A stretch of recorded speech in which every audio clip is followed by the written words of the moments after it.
Hi, my name is Chantel LePan, and I am an assistant professor at the University of North Carolina at Greensboro in the United States. And the title of my presentation is Political Ideology and Rural Tourism in the U.S., Exploring Social Judgments Between Residents and Hosts. Now, some of the interest for this study came about because of the growing divide between rural and urban and even suburban areas in the United States, which is now greater than ever. And a recent Pew Research study stated that 62% of individuals in urban areas identify as Democrats, whereas 54% of individuals in rural areas identify as Republicans, and many fewer identify as Democrats. There's a greater independent leaning as well. And so for those of you who don't know, the United States has a pretty partisan two-party system right now and has been fairly divisive over the last 2 to 3 elections, growing increasingly so. In addition, 70% of rural residents feel like people in different types of communities, that is urban or suburban type of communities, do not understand the problems they face. And 60% of rural residents also say that the values of urban dwellers do not align with theirs. And the reason why this is important for studies of tourism is that oftentimes tourism frequently involves urban-based tourists traveling to rural areas. This is not always the case, and certainly rural folks travel, and urban folks also travel to other urban areas, but there is a fairly large migration from urban areas to rural areas for leisure and tourism. And this is represented by the fact that demand for agricultural tourism or agritourism in the US is growing. Some of the benefits of agricultural tourism are revenue diversification, heritage preservation, retention of the family farm. And so it has been of interest to a lot of scholars as well as practitioners to try to increase agricultural tourism in the United States.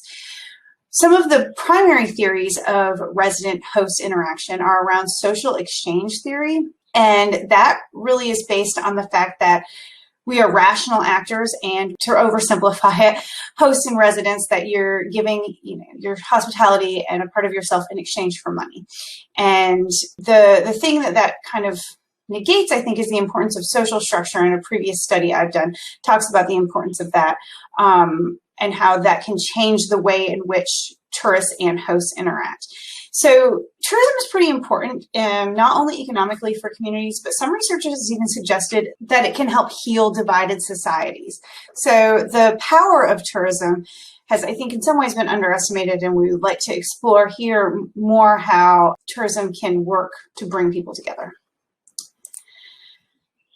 So the study location was in the state of Vermont in the United States. So here's a map of the United States. Vermont is all the way up here in New England, up on the Canadian border.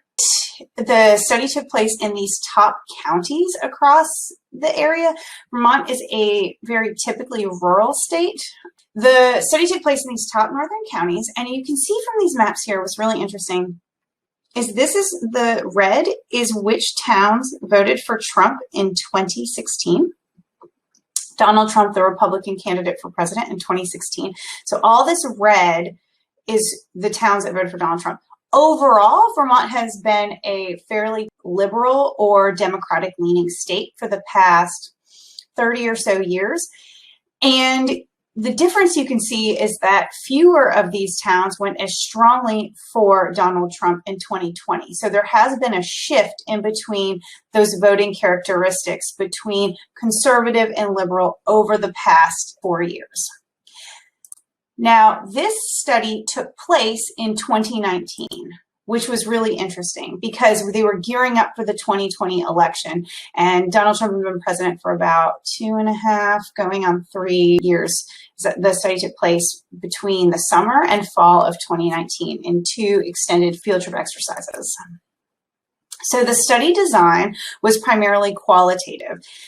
The topic of interest was agritourism, and I took both an EMIC, which is an insider, and an EDIC, which is an outsider perspective to the study. In terms of EDIC, I actually grew up in one of the counties, which I will show you on this map. I grew up in this Franklin County, kind of right where this star is, right up here on Lake Champlain, which isn't shown on the map, and the Canadian border. So I grew up on a dairy farm in this area. However, I have been gone for about 20 years. So while people in the community are familiar with my family, none of them really know me personally, and therefore I was able to bring this also outsider lens that I'm no longer an insider in the community, but I do understand a lot of the dynamics that go around. So the sample was rural farmers generally, and I was careful to include both farmers that offer agricultural tourism or agritourism and those that do not, because I wanted to make sure that the perceptions of tourists and tourism wasn't slanted by the benefits that folks receive personally from tourism.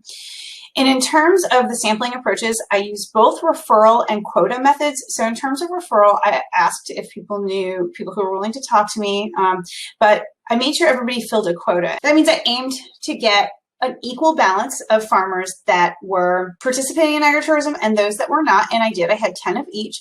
And I also wanted a balance of gender and a balance from represented counties as well as political leanings. So that was what structured my sampling methods. And so I moved into kind of a theoretical quota sampling towards the end of the study, where I was looking for very specific types of individuals to interview who rounded out the sample I already had. The methods included semi-structured, in-depth interviews, and they lasted anywhere from about, the shortest one was about a half an hour, and the longest one was close to 3 hours. So it really depended on how much the interviewee wanted to speak and how much they had to say. And in terms of analysis, I used a grounded theory following Charmez 2006, which really is looking at the data in kind of a line-by-line inductive approach where the themes are emerging from the data rather than having a prescribed notion of what is going to be found. So overall, I did 20 interviews with 25 participants. A number of the interviews were a male-female husband and wife couple who were both involved in the farming. I interviewed 13 women and 12 men. The ages ranged pretty dramatically from 32 to 86 years old. The types of farms ranged dramatically. I interviewed folks who did primarily vegetable and herbs, a couple of apple orchards, somebody who grew heritage grains. I did both conventional, larger scale commercial dairy and smaller scale organic yogurt. I looked at diversified farms, which have both plants and animals. There were a couple of maple syrup operations, which is really a popular commodity in Vermont. It's really well known for that. There were 2 vineyards, actually, that I interviewed, and there was just a couple that had only animals. Llamas, for example, was one. And so the types of tourism also ranged pretty dramatically. There was pick your own, such as apples and pumpkins. There was a corn maze. Some folks offered farm dinners or a wedding venue. Like I mentioned, there were wineries, and then there were animal pettings or even some lodging operations. So some of the major themes that emerged were related to this connection between politics, social judgments, and tourism. And I'll go over here what I've called them and then go into some specific quotes that came out from the interviews. One thing that I found that was a key dynamic within the theme of politics was spheres of influence. That means that people discuss politics in the way in which it influenced them personally, such as local versus national politics. The type of farm they had also influenced how different policies at the national and local level influenced them. And then different community connections and how their peers and community members also viewed similar policies or were impacted, even if they weren't personally impacted. Another theme that came out under politics was a complexity of conviction. And this really demonstrated a variability in political beliefs and an ability to change positions even within the same conversation or the same person. And I think that reflects the kind of the nature of the state of Vermont in general. And those maps showed you a little bit about how many fewer people went for Donald Trump in the second term than in the first one. And these folks really see themselves primarily as independents in a lot of ways and not bound to a political party. And so they can have very competing philosophies and beliefs within their own value system that might be both liberal and conservative. And you'll see some of that in the quotes. And then in terms of social judgments in tourism, one of the things that came out was that a lot of these were mannered connections. And I mean mannered in the way of artificial or contrived. So somewhat superficial interactions between the tourists and locals. And I'll go into that in a little bit more detail now. So in terms of spheres of influence, one 66-year-old male heritage grain farmer explained, on the national level, there's always hope, but it's quite a struggle. We can do our best with what we do in our own lives, I think, in our community. Another 66-year-old male dairy farmer stated, when we got audited by the U.S. Department of Labor, I mean, we could have been fined and everything else, but we weren't fined. But he did keep us out of trouble because he had 5 years worth of time cards for this one investigator to look at. But I just felt it took me 6 or 8 months to get over it. I just felt like here we are growing food for people, trying to do our very, very best and pay people well.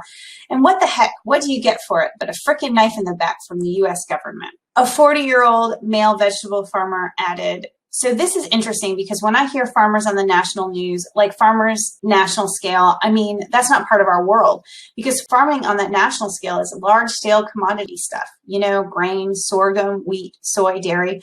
I mean, we're in the quote unquote specialty crops, right? Fresh vegetables. So yeah, we're kind of insulated from all that, I guess you could say. We don't deal with export tariffs, import tariffs, what the demand is for ethanol, which corn producers have to worry about. I mean, the poor dairy farmers, good God, I would not want to be them because they can't control their own prices. So as you can see in these quotes, these farmers are really influenced by policies that impact them directly, or they see impacting folks in their own community. So they still feel disconnected in some ways from national politics if they're not a larger scale commodity farm, or if they're not directly impacted by some of the regulations or policies by national agencies and organizations. A 32-year-old female diversified farmer said, I don't know. I'm not going to answer that because it's like sometimes I feel like we live in a bubble. It's really easy to think it's one way and then something like a national election happens and you're just like, what? I didn't see that coming in America. A 67-year-old female apple farmer wrote, farmers are having a hard time, particularly dairy farmers, and I feel like our state does as much as they can. We actually know really well the woman who's the Speaker of the House in Montpelier, that's the state capital, and she's young. She's 48, 6'7", I don't know what she is. She used to do CSA here for us, so we feel like we have a voice through her. A 34-year-old male vineyard owner added, I mean, it could, but with as screwed up as politics is right now, I have very little hope that we're going to get after that one anytime soon. We might as well get back to talking about grapes. No, I listen to enough VPR, which is Vermont Public Radio, and public TV to know that there's just not a lot of progress typically made at the national level that ends up impacting us here locally in a positive manner, in a positive light. So despite the ability to vote on representatives and presidents in national elections, virtually all of the farmers I talked to in Vermont did not feel like they had much influence at all on national politics. And many of them felt that national politics didn't necessarily have an influence on them. However, they were much more connected and influenced by local and state politics and felt and tapped in a lot of ways in community organizations and in ways in which they were involved. So despite the fact that national policies have virtually decimated the dairy industry in Vermont, most of these folks don't feel as though they have any sort of agency in changing that outcome. So another theme that emerged was a complexity of conviction. And so this one 64-year-old female dairy farmer said, well, it's curious, you know, we would elect George Bush and Bernie Sanders on the same ballot. And so that's really interesting because George Bush was a conservative Republican president, and Bernie Sanders is a registered socialist who has represented the state of Vermont for decades in the Senate, the U.S. Senate. So she's right. It is really curious in a lot of ways how people in Vermont will split their ballot and vote more liberal leaning for some candidates and more conservative leaning for others. A 67-year-old female apple farmer said, I'm not super political, so I don't necessarily follow specific issues, but probably because there's not any that are controversial within the agricultural. Well, don't get me started on Trump. He's an idiot. We have dear friends who support him up one side and down the other, and we can't discuss it. It's one of those topics that you don't. And a 59-year-old male dairy farmer added, I think Donald Trump is the one that's doing the best you can right now for everything that was all screwed up. Who knows? I mean, it's too early to count. It's only been 2.5 years he's been up there. It's going to take another 4. I read a magazine. It's going to take at least 3 or 4 or 5 more years before things change. And I believe it. I mean, we're so like the free trade. We're giving everything to them. What do we get from them? It's whole ass backwards. We give them everything and we get nothing in return. That's only my opinion. I don't know. I don't know no politics. I don't know who it's for. So one of the things that's really interesting that emerged throughout these interviews is that a lot of people would say that they don't know politics. They don't feel like they can speak on it, yet they had very strong opinions that they shared in the subsequent breath. So people wavered back and forth between how convicted they were to these beliefs, and they changed sometimes throughout the course of their conversation or wavered between one belief and another. So a 51-year-old corn maze operator said, so I really think Vermont is a great example of why, greatly unfortunately, Trump will win again, because they're just so busy being politically correct. And I just saw it, and maybe I caught it wrong on the Channel 3 news. We have friends who are state troopers. We know what they put up with in the public eyes. They were talking about how Vermont really has to work on not being so bigoted and pulling over people of color. I don't know one person who is a bigot. I don't know one person that is racist. And they showed the statistics. They're pulling over 90,000 white people a year. But it was like 2,000 black people. It was like 2,000. And yes, the rich white people at UVM are buying a ton of drugs. So the hardcore drug dealers are coming up. That's who they're catching by some state troopers. The Bloods and Crips have an agreement. They don't do any violence in Vermont because it's such a good business. Well, it's not bigoted to pull over a guy who has drugs in his car. He's got drugs in his car. I'm sorry. So this one might be a little hard to follow, but what this guy is saying is basically that Donald Trump will win because people are so afraid of being politically correct. And what he's insinuating is that Vermonters don't like that. So what's really interesting is that Donald Trump also complains about people being politically correct. So the way that this guy went back and forth from not wanting to support Donald Trump, but yet supporting one of the main foundations of his arguments was just really interesting in showing this complexity of conviction that he has in terms of this liberal conservative leaning. A 57-year-old female dairy farmer and maple syrup producer said, well, it's not my style either, but I'm just saying it's like public shaming, only we're not doing it with a stockade anymore. And I think we have that same sort of mentality going on in Montpelier, again, the state capital, and state capitals and in Washington, D.C. It's that shaming. Oh, look what he did, look what he did, or look what she did, look what she did. She's a bad person. Sometimes I think, and I don't care whether it's Donald Trump or Barack Obama or George Bush, but presidents say things. They make statements and then it's so dissected. It's like, how can anybody say anything anymore and not have it dissected to the point that it's twisted or now it's something cynical? And she's just kind of following up on the same thread of where people are just afraid to say anything anymore. And that kind of leads into this next theme that emerged, which was of mannered connections. And really, the crux of this was that people felt as though they couldn't be their authentic selves in front of the tourists. And that is not new in the tourism literature. But one 66-year-old male heritage grain farmer said, and they leave money here, but part of it is a real superficiality that takes away from community depth. It's been that way for 100 years, so I accept it by coming here, and I understand, but it definitely leads to a kind of sparser depth of people that can be contributing to farming. We only have a few dairy farms left, so that's always a mixed bag. But we do appreciate them coming, and a lot of them have had homes here for a long time, but that's different. And a 52-year-old male garlic farmer said, yes, and it's an absolute no, and it's because we don't like people. Sorry, it takes a certain person. Just like you said, take someone that's a good marketer. We're good farmers, and both of us love our solitude. The 67-year-old female apple farmer said, no, right. I can remember being told once when I was doing a breakfast how lucky I was to have this because it all looks so idyllic. But it's really not much different than Disney when you think about behind the scenes. There's always behind the scenes, and you have to be polite, and the customer is always right kind of attitude is really important. And who you have working for you is really important. And if you have a grumpy kid who's rude, they remember that. And then a 71-year-old male maple syrup producer added, there's people around here who just no way would they let their sugar house. They don't even want Vermonters to come in sugaring time. Say nothing of outsiders. There's people who, sugar makers are a kind of conservative bunch, and there's people walking around like this about climate change.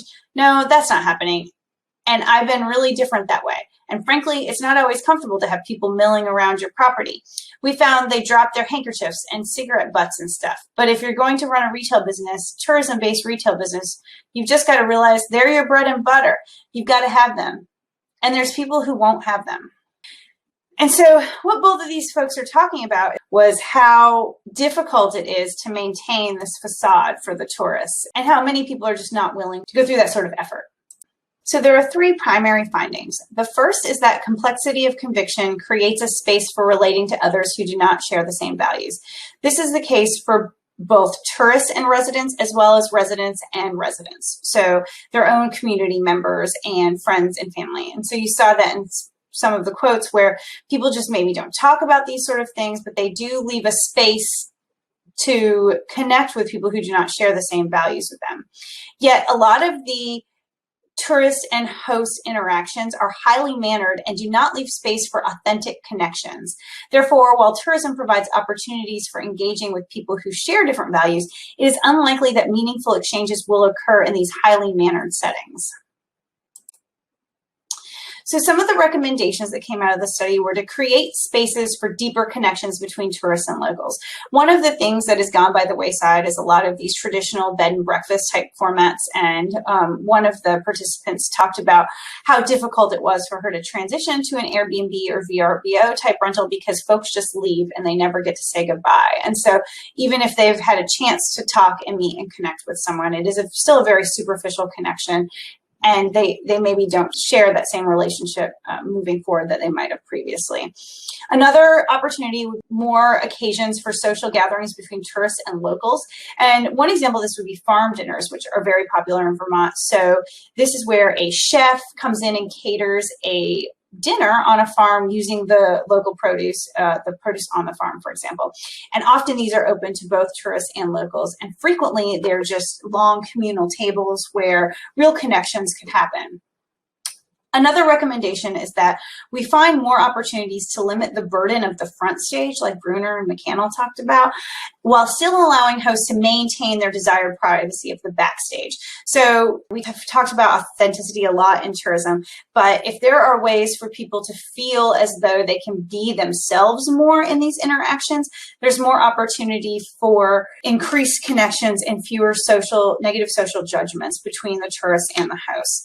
And one of the ways we can do this is through a rethinking of hospitality as it is defined as welcoming and open, rather as pretending to be just cheerful. And Arlie Hochschild's work, The Managed Heart, really goes into the implications of having to be on and pretending and not being true to your own emotions throughout the day.